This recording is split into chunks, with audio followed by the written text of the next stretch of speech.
주님, 저에게 말씀하여 주시옵소서. 말씀을 전하는 종에게도 말씀해 주시고, 말씀을 함께 듣는 성도들에게도 하나님의 음성을 들려주셔서 한 주간 힘을 얻고 믿음으로 살아가도록 역사하여 주시옵소서. 우리 주님 예수님의 이름으로 간절히 기도드리옵나이다. 아멘. 제가 고등학교 시절 얘기를 좀 잠깐 드려볼까 합니다. 제가 고등학교 때 전주라는 곳에서 이제 살았는데, 제가 다닌 교회 옆으로 재래시장이 하나 있었습니다. 저는 이제 주로 다른 길로 다니는데 가끔씩 억지로 그 시장길을 통해서 이렇게 구경도 하면서 교회를 오가곤 했습니다. 그런데 그 재래시장이 뭐 요즘처럼 이렇게 쭉 길을 만든 게 아니고 아주 복잡하게 생겼잖아요. 근데 그 복잡한 시장 한쪽 구석에 한 아주머님이 계셨는데, 늘 딱 그 자리에 산나물 이렇게 조금 뜯어다가 이렇게 파시는 분이셨어요. 그 파는 그것도 좌판이라고 그러죠. 사과개짝. 요즘엔 사과개짝을 다 종이로 만들지만 옛날에는 다 나무로 만들었어요. 요만한 사과개짝. 그 사과개짝에 아무것도 안 덮고 그냥 산나물을 올려놓고 그렇게 파는 분이세요. 마침 제 기억에 그때가 이제 교회에서 막 그 전도에 관한 그런 강조가 많았던 때였습니다. 제가 고등학교 1학년 때로 기억하는데, 어린 제 마음에 제가 그 아주머니를 몇 번씩 볼 때마다 정말 예수님이 필요한 분이라 생각이 되었던 것 같아요. 그래서 제가 어느 날 용기를 내가지고 그 아주머니께, 아주머니 예수 믿으세요, 꼭 교회 나오세요. 그랬더니 그 아주머니가 의외로 너무너무 고마워하는 거예요. 아이고, 이 어린 학생이 누가 나한테 관심을 둘까, 이렇게 또 관심을 두고 이런 말 해준다고 고맙다고. 저는 교회 나올 줄 알았어요. 그랬더니 아이고, 지금은 내가 형편이 안 되고 내가 돈 좀 벌어서 형편이 풀리면 내가 꼭 나갈게. 돌아보니까 옛날에 그런 말씀 하시는 분이 많았어요. 교회에 이렇게 신앙생활 하자고 그러면 아유, 내가 형편이 안 좋아서 형편이 풀리면 꼭 나간다고. 뭐 어른이 그렇게 말씀하시는데 제가 뭐 할 말이 있어야죠. 그래서 제가 그냥 그렇게 알고 이제 그냥 그걸 잊어버렸습니다. 그 후로 어떻게 한 10년쯤 흘러간 것 같아요. 저는 이제 고등학교도 졸업하고 대학을 다니다가 군대를 뭐 이렇게 제대하고 나서 얼마 있다가 우연히 다시 또 이제 그쪽 시장길을 또 이렇게 다니면서 갑자기 우리가 늘 다니는 길도 갑자기 생각이 날 때가 있잖아요. 갑자기 그 아주머니가 궁금해진 거예요. 그래서 그쪽 길로 가가지고 그 아주머니가 지금도 계시나 하고 이렇게 봤는데 저 깜짝 놀랐어요. 10년이면 강산도 변한다는데 그 아주머니는 좀 연세만 좀 드셔서 이제 할머니처럼 막 이제 이렇게 들어가시기 변했는데, 옛날 10년 전에 봤던 그 자리, 사과 개짝 크기도 그대로예요. 산나물도 그대로 앉아 계시더라고요. 제가 그분께 가가지고 제가 10년 전에 전도했던 거 뭐 이 말을 차마 못하겠더라고요. 그리고 어떻게 말을 뭐 할 수가 없어서 그냥 좀 민망해 하실까봐 그냥 제가 그 아주머니만 보고 그냥 지나쳐 왔습니다. 근데 그 장면이 가끔씩 생각이 날 때가 있어요. 그러면서 제 마음에 내가 그때 내가 좀 예수님을 좀 제대로 경험하고 좀 알았더라면, 믿음에 대한 확신이 있었더라면, 그분이 아이고 학생, 내가 지금은 좀 형편이 안 되고 내가 형편이 좀 풀리면 내가 교회 나갈게, 이럴 때 내가 그냥 아주머니, 형편이 풀리면 예수 믿는 게 아니고 형편이 풀리기 위해서 예수 믿으셔야 돼요, 이렇게 말했으면 얼마나 좋았을까 하는 생각이 뜨문뜨문 듭니다. 사랑하는 여러분, 가뜩이나 한국 사회는 인생을 살아가는데 경쟁이 참 심합니다. 우리 아이들이 그래서 저와 여러분이 컸던 때보다 훨씬 고생을 많이 합니다. 경쟁이 심한 데다가 또 3년째 코로나로 이렇게 있으니 정말 우리 인생이 답답하고 막힙니다. 언젠가부터 한국 사회에는 인생 역전이라는 말이 굉장히 사람들의 마음에 감동을 주기도 하고, 또 반대로 인생 역전을 생각할 때마다 한숨을 푹푹 쉬게 만드는 그런 말이 되곤 합니다. 우리에게는 사실 인생 역전처럼 막 대단한 건 아닐지라도 때로 내 인생이 좀 새로워지고 좀 뭔가 이 부분이 좀 바뀌었으면 하는 이런 마음, 이런 기도의 제목들, 이런 소원들 있죠. 그런데 그게 잘 안 돼요. 특히 요즘에 젊은이들은 상황도 안 되고 형편도 안 되고 애를 써도 안 되니 자기의 능력도 안 된다고 생각해서 정말 인생에서 굉장히 힘든 시간들을 겪고 있습니다. 사실 인생은 좀 불공평하지요. 우리는 각자 태어날 때부터 다른 환경에서 여러 가지 다른 조건들을 갖고 태어납니다. 그런데 태어나는 조건에 계속해서 사람이 매여 있을수록 인생이 행복한 것보다는 더 불만족스럽고 더 불공평하게 느껴지죠. 이 모든 인생살이, 이 세상의 불공평함, 과연 이것과 우리가 믿는 믿음, 우리가 하나님을 믿는다는 것은 무슨 관계가 있을까? 분명한 것은 하나님이 이 세상을 의도적으로 이렇게 불공평하고 불만족스럽게 만드신 게 아니라는 거예요. 하나님은 우리에게 모든 것을 다 공급하셨는데, 사람들이, 성경이 모든 사람이 죄를 범했다, 우리가 죄인이라 하는 말이 그냥 교회 다니니까 죄인이라고 하는 거야, 이런 게 아니라는 걸 이제 우리는 압니다. 이 사람의 이 죄성이라는 것이 아무리 공평하게 다 처음에 나누어 가져도 조금만 지나면 누구는 더 많이 가지고 누구는 가진 것도 없어지고 본인의 게으름이든지 어리석음인지 속아서든지 이런 차등이 나게 되고 세상은 점점 더 그렇게 불공평하고 차등 있는 사회로 바뀌어 갑니다. 세상이 이렇다는 것을 알기 때문에 사람들은 어떻게든 간에 자기 인생에 무언가를 새롭게 하려고 역전시키기 위해서 애를 쓰죠. 하도 안 되니까 우리 이제 젊은 사람들은 부잣집에 태어나지 않고는 인생의 역전이 안 된다고 생각할 정도입니다.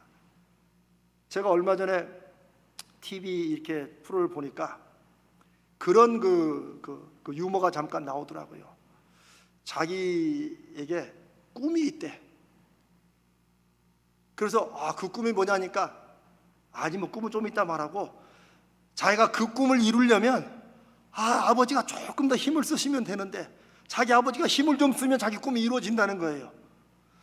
그러니까 이분이 그게 이상해서 대체 무슨 꿈인데 자기가 노력을 안 하고 아버지가 이렇게 노력을 하셔야 되냐, 그러니까 재벌 2세가 꿈이래요. 무슨 말인지 아세요? 아버지가 좀 더 힘을 써가지고 아버지가 돈을 많이 벌어서 재벌이 되면 자기의 꿈인 재벌 2세가 된다는 거야. 요즘 세태를 비꼬는 말이지요. 요즘에 얼마나 많은 어른들이 있습니까? 영끌족이라는 말도 있죠. 하도 집값이 안 오른다지만 계속 오르고 정말 집을 미리 사놓는 게 돈 버는 길이라고 생각해서 영혼이라도 끌어가지고 은행에서 대부 내는 거는 대출 내는 거 그건 당연하고 영혼이라도 끌어서 그냥 다 끌어모아서 아파트라도 사야 된다. 이게 젊은이들에게 있는 소위 영끌족이라는 것입니다. 여러분, 주식이라는 것은 한 기업의 미래 가치를 보고 이 기업이 이렇게 잘 성장하겠다 하는 것을 신뢰해서 그 기업의 주식을 사는 것, 즉 투자해 두는 겁니다. 이건 최소한 5년 내지 10년을 보고 하는 것이 원래 주식이라는 것의 출발입니다. 그런데 이미 한국 사회는 주식하면 도박성, 투기성이 돼가지고 값이 조금 쌀 때 빨리 사가지고 조금 오를 때 빨리 팔고, 소위 단타를 친다고 하죠.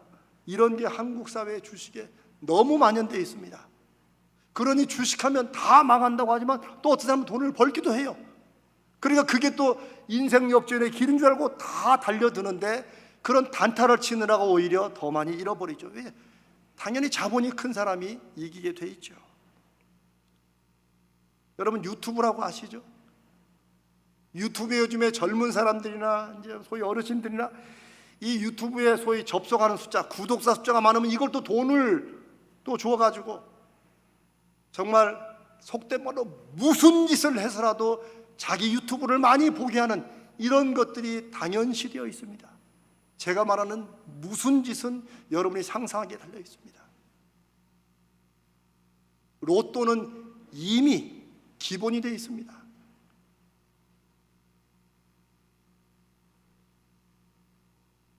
천만 분의 일, 몇 천만 분의 일로 로또가 되어서 큰 돈을 한 번에 맞아도 우리가 종종 그런 소식을 듣죠. 모든 사람이 그렇지는 않지만 어떤 사람들은 그 로또에 돼가지고 인생이 역전됐다고 생각했는데 몇 년 지나서 더 비참한 일을 겪는다는 것을 우리가 뉴스나 이런 걸 통해서 듣습니다. 그런데 다 우리 모두에게 내가 로또에 되면 저렇게 안 된다 하는 그런 자신감이 있죠. 그러나 사실 그렇지 않습니다. 사람들은 이런저런 방식으로 인생을 바꿔보려고 애를 쓰는 인생 역전의 꿈을 갖는데 왜 인생은 여전하는지, 대체 2022년 이 시대를 살아가는 하나님의 자녀들인 저와 여러분이 우리의 인생의 역전은 대체 어디에서 어떻게 되는지, 하나님을 믿는 믿음은 이 세상을 살아가는 것과 무슨 관련이 있는지 우리가 한번 말씀 가운데 생각해 보기를 원합니다. 결코 인생 역전이 안 되는 분명한 길부터 먼저 말씀을 드리면, 그것은 무엇보다 요행수를 통해서, 내가 노력하고 준비한 게 아니고 어쩌다가 터진 대박을 통해서는 결코 인생의 변화가, 인생 역전이 안 일어난다는 것입니다. 세계적으로 이미 아주 유명한 워런 버핏이라는 사람이 있죠. 이분이 옛날부터 투자를 잘해서 굉장한 수익률을 올리는 분입니다. 이분이 때로 1년에 한 번씩 이분과 점심을 같이 하거나 식사를 하는 것을 경매로 하는데, 이분하고 점심을 한번 같이 먹기 위해서 경매하는데 이게 몇 억도 아니고 10억 막 이렇게 내고 점심을 먹는 사람들이 있어요. 그 인생의 지혜를 배우겠다는 거죠. 한 번은 이 워런 버핏과 어떤 회사의 사장이 이제 식사와 함께 골프를 치게 되었답니다. 그런데 골프를 치면서 이 젊은 사장님이 이 버핏에게 내기 골프를 하자고 그랬대요. 그러면서 그냥 단순하게 버핏 당신이 여기서 딱 쳐가지고 골프에 왜 홀인원이라고 했어요. 3번 만에 들어가는데 한 번에 쏙 들어가면 홀인원이라고 한대요. 지금 쳐서 홀인원을 하면 내가 10만 달러, 1억을 주겠습니다. 근데 만약에 안 들어가면 그냥 2달러만 내라, 2,000원만 내라는 거죠. 자, 여러분 같으면 한번 도전해 보겠습니까? 안 하겠습니까? 다 해본다고 그러죠. 왜냐하면 2달러 그건 아무것도 아니고, 사실 어떻게든 한번 쳐서 들어가면 1억인데. 그런데 워런 버핏은 단호하게 거절했답니다. 이 사람이 겨우 2달러인데 이거 좋은, 정말 되기만 하면 좋은 거 아니냐. 근데 워런 버핏의 말이 이렇습니다.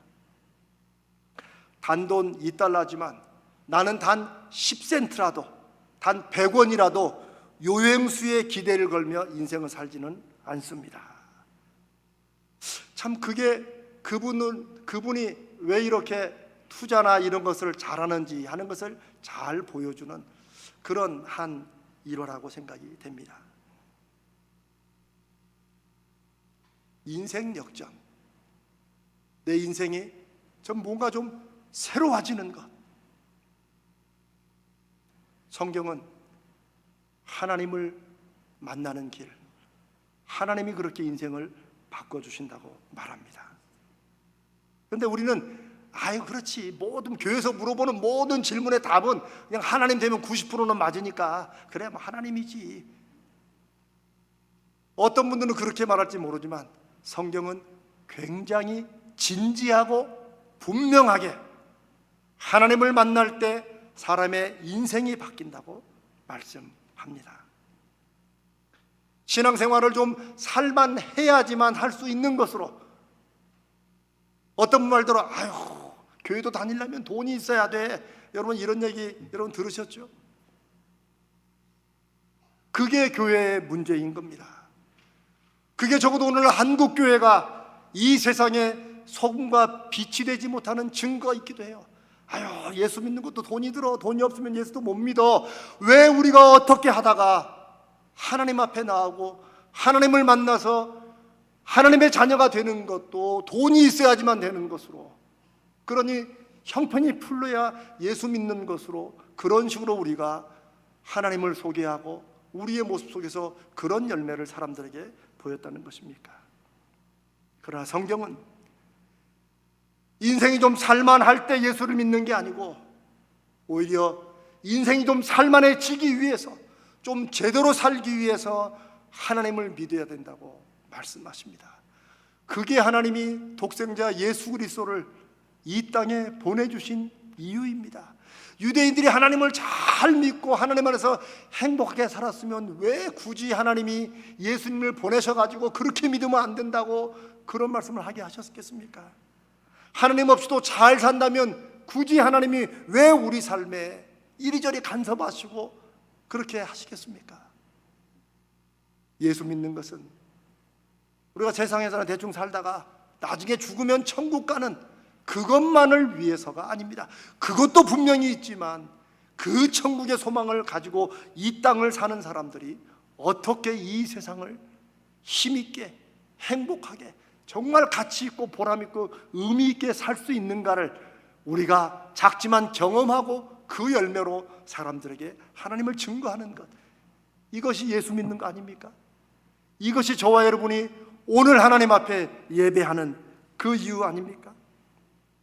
하나님이 인생을 바꾸시는 분이다, 하나님을 만나야 인생이 바뀐다 라고 말할 수 있는 것은 하나님은 공의로우시고 공평하신 분이기 때문입니다. 이 세상은 어찌나 해도 불공평해요. 저는 뭐 정치 얘기는 거의 하지 않습니다만은 누가 대통령이 돼도 우리 대한민국을 막 행복의 파라다이스로 만들어주지 못합니다. 오히려 대통령 하나 뽑아놓고 그 사람이 그냥 모든 것을 다 해줄 줄로 생각하는 이런 식의 헛된 기대가 오늘날 한국 사회에 이런 풍토를 만드는지도 모르겠습니다. 하나님은 우리가 태어날 때 모든 조건을 똑같게 하지는 않으셨습니다. 그러나 그렇다고 해서 하나님이 불공평하신 분인가? 그렇지 않습니다. 세상은 불공평해도 하나님은 공평하시다고 말할 수 있고 확신할 수 있는 것은 하나님은 하나님을 찾는 사람들에게 인생을 새롭게 바꾸고 인생의 문제나 어려움을 해결해서 자신의 삶을 새롭게 펼칠 수 있는 그런 길과 방법을 하나님이 열어놓으시고 주시는 분이시기 때문입니다. 그래서 하나님이 공평하시다는 거예요. 공평하신 하나님이라는 좀 오래된 찬양이 있죠. 한국의 송명희라고, 어쩌면 한국 최초의 뇌성마비신데 이분이 작사를 해서 또 거기에 곡을 누군가 붙여서 한동안 송명희 씨의 그 찬양이 많이 불렸었죠. 그 가사가 공평하신 하나님입니다. 근데 어떤 목사님이 이렇게 말씀하신 걸 듣고 제가 가슴에 와닿았어요. 어떤 분들이 하도 세상은 불공평하고 하나님도 불공평하다고 하니까 이 목사님이 하시는 말씀이, 송명희가 하나님은 공평하시다고 하면 정말 공평하신 거라고. 여러분 그렇지 않겠습니까? 평생을 뇌성마비의 고통 속에 살아가면서도 그 송명희 씨가 경험한 하나님이 공평하신 하나님이라면 대체 우리가 하나님 앞에 불공평하다고 할 게 뭐 있느냐 생각도 듭니다. 그러나 중요한 건 송명희 씨의 경험만으로 끝나는 게 아니고 저와 여러분도, 이 시대를 살아가는 우리도, 우리 자녀들도 그 하나님의 공평하심을 경험해야 된다는 거예요. 신앙은 귀로 듣고 알아가지고 그냥 하나님이 그러시다더라로 가서는 안 되는 것입니다. 하나님은 아버지 하나님, 할아버지 하나님이 아니고 나의 하나님이 되셔야 되는 것입니다. 그래서 하나님은 하나님을 구하고 찾는 사람들에게 하나님을 경험하고 인생이 바뀌고 역전하는, 그래서 비록 태어날 때는, 그리고 자기가 처한 상황은 힘들고 어렵고 불공평해도 공평하신 하나님을 고백하게 만드시는 것입니다.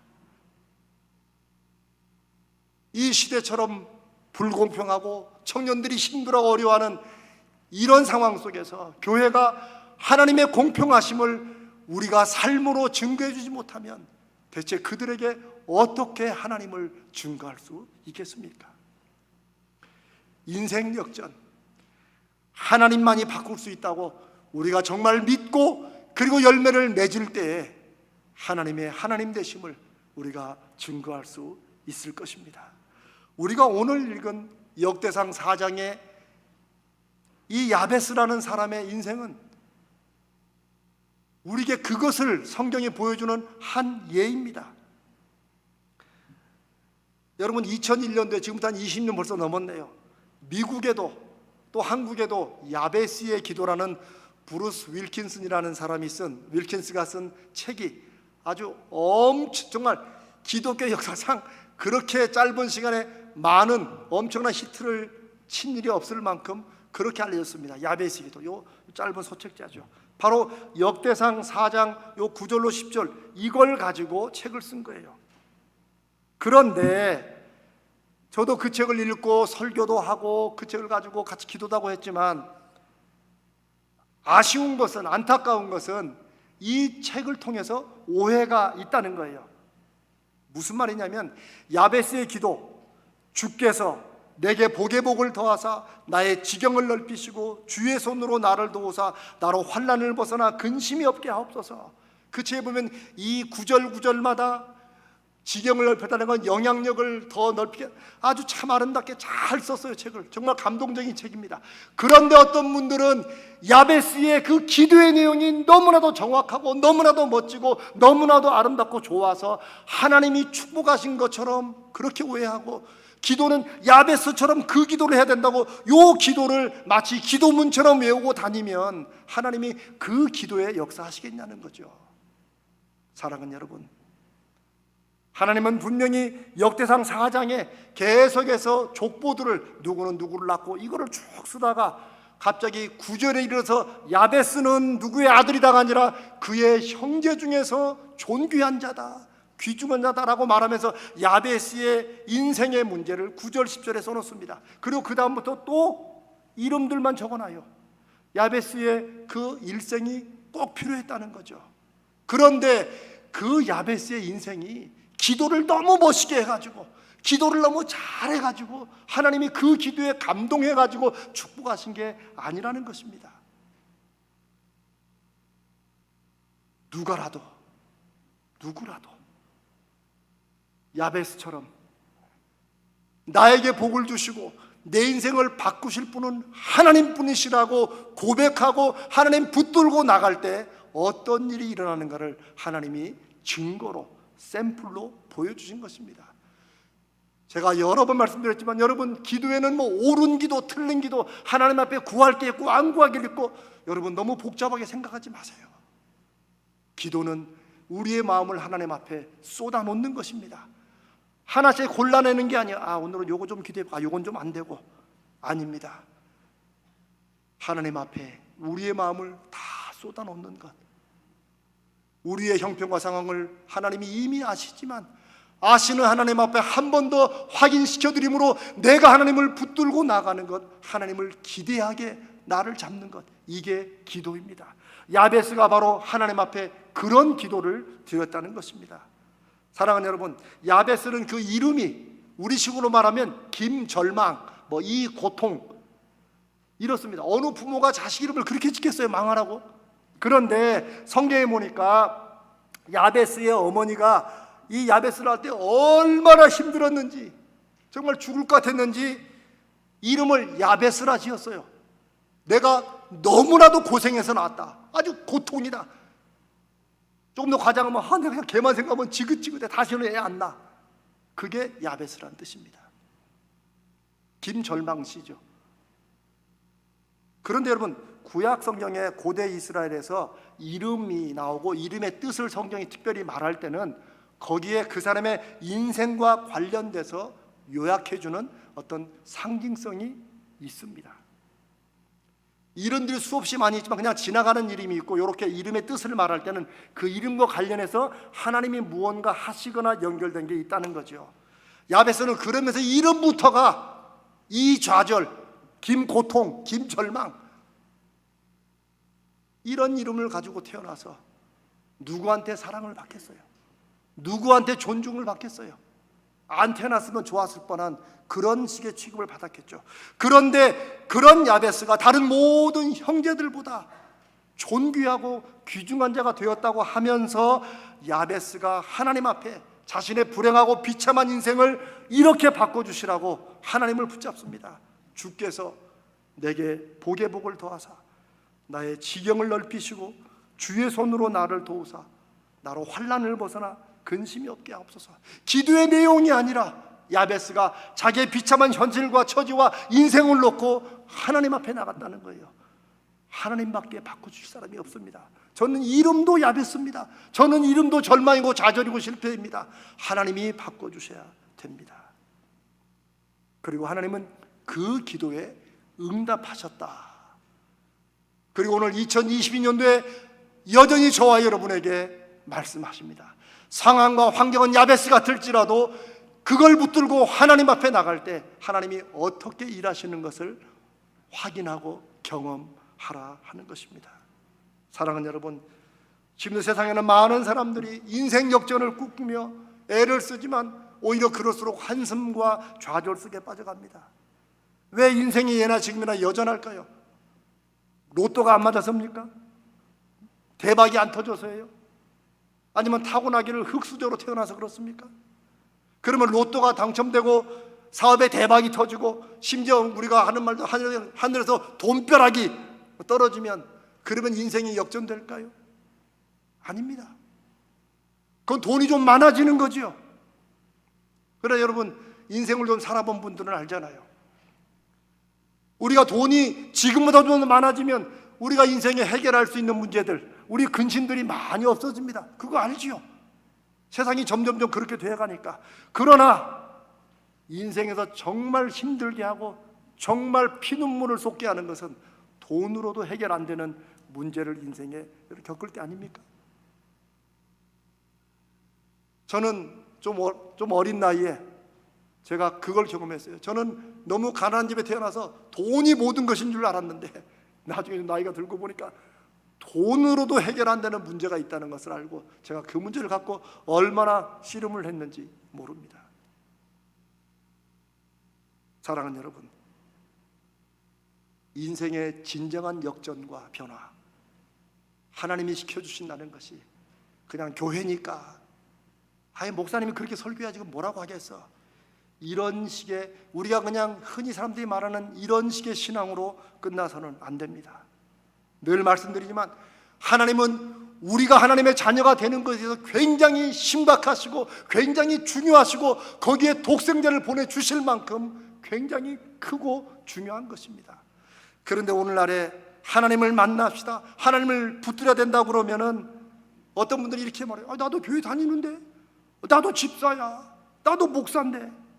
근데 바로 그게 문제입니다. 언제부턴가 우리 한국 사회만 봐도 교회와 성도들이 넘치게 많아지면서 하나님을 만나는 것이, 하나님을 믿는 것이, 하나님을 만나는 것보다는 교회라는 조직에 속해 있는 것, 그것이 그냥 믿는 것, 교회 다니면 그냥 죄송한 말로 다 하나님을 만나는 것으로 그냥 그렇게 치고 넘어가요. 그런데 많은 경우에 정말 하나님을 만나지 못한 성도 아닌 성도들이 한국교회에 많다는 사실을 우리 솔직히 인정할 수 있지 않습니까? 사랑하는 여러분, 저는 2022년도에 그리고 우리 가자제일교회가 이 시대에 그런 사명이 있다고 저는 믿습니다. 어느 교회나 시대를 통해서 사명을 깨닫는 교회가, 깨닫는 성도가 한 시대에 하나님의 거룩한 도구가 되는 것입니다. 다 예수 믿고 다 교회를 다닌다고 그러지만 정말 하나님을 경험하는 성도들, 정말 하나님의 역사하심이 나타나는 교회, 이걸 통해서 예수 믿을 때 진정한 인생의 변화가 생기고 진정한 인생 역전이 이루어진다는 것을 우리 부모 세대가 경험해야 우리 자녀들에게 넘겨주고 그 자녀들도 자기 하나님을 고백하고 그 다음에 우리의 손주 몇 세대까지 흘러갈 수 있는 것, 기독교 2000년의 역사가 그렇게 흘러왔듯 지금도 저와 여러분의 결단과 믿음을 통해서 하나님의 경험으로 그렇게 흘러갈 줄로 믿습니다. 사랑하는 여러분, 만약 우리가 하나님을 믿고 사랑하고 만났다고 하면서도 내 인생에 변화가 없다면 올 한 해 그 문제를 붙들고 그 일을 붙들고 하나님, 그러면 제가 도대체 어떻게 하나님을 붙잡아야 되겠습니까? 제가 무엇을 어떻게 해야 하나님이 제 인생에 역사하시겠습니까? 라고 묻고 나가는 그런 살아있는 믿음, 그렇게 하나님만 붙들고 나가는 그런 결단들이 저와 여러분에게 좀 있으시기를 주님의 이름으로 축복합니다. 여러분, 그동안 하나님을 통한 인생의 변화와 많은 경험들 여러분 있으실 것입니다. 잘하셨습니다. 그런데 우리가 2022년도에 또 해야 되는 것은, 하나님은 옛날에 역사하셨었다가 아니고 하나님은 지금도 나에게 역사하시는 분이시라고 고백할 수 있을 때 하나님의 살아계심이 이 시대에 증거되고 우리는 새 노래로 하나님을 부를 수 있는 것입니다. 사랑하는 여러분, 올 한 해 여러분의 계획, 여러분의 목표, 여러분 마음속을 여전히 누르는 그 무거운 것들, 인생이 그런 거래니 하지 마시고 야베스가 하나님 앞에 붙들었던 것처럼 한번 하나님 경험하기 위해서 나가보십시다. 그리고 그렇게 새롭게 경험한 하나님을 새로운 찬양, 새로운 노래로 이 시대에 증거하고 나아가는 그런 복된 여러분, 하나님의 쓰임받는 우리 교회, 우리 모든 자녀들 되시기를 주님의 이름으로 축복합니다.